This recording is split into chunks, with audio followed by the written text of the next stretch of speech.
2026, the world's biggest superpower, America, could lose a war to a country it has been trying to control for the last 40 years. This might sound a little strange, but the possibility of this happening has increased to almost 90%. And I am not the one saying this. This claim comes from Professor Sain, who made 3 predictions about Trump. 2 of those predictions have already come true, and the chances of the third one are increasing.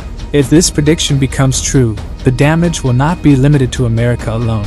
The consequences will be faced by the entire world, and they could be so serious that most people have never even imagined something like this. If we look at the professor's deep analysis, Iran has been preparing for this war for many years. And Iran and the Iranians have been preparing 20 years for this conflict. And it also learned a lot from the war that happened last year.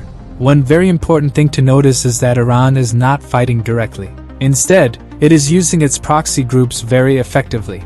These proxies include the Houthis, Hezbollah in Lebanon, Hamas in Palestine, and different Shia militias in Iraq and Syria. Now Iran's main strategy is not to kill American soldiers. Their real plan is to damage the global economy along with America.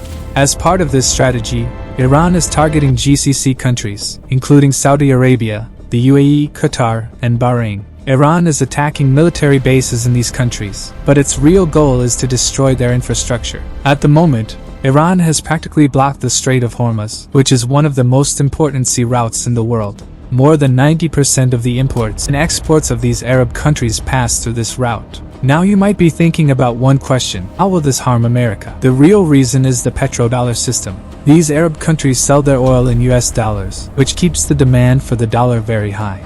Then these same countries invest those dollars into American real estate and other parts of the US economy. A large part of America's economy depends on this system. If these countries are unable to sell their oil, the American economy could face serious damage. Another important point is that Iran is using relatively cheap drones in this war, while America uses very expensive drones and missiles. Because of this, it becomes clear which country's financial condition will be affected first. So these were some of the proofs behind Professor Sain's predictions. I could not cover everything in this video. If you want me to make another video on this topic, make sure to tell me in the comments.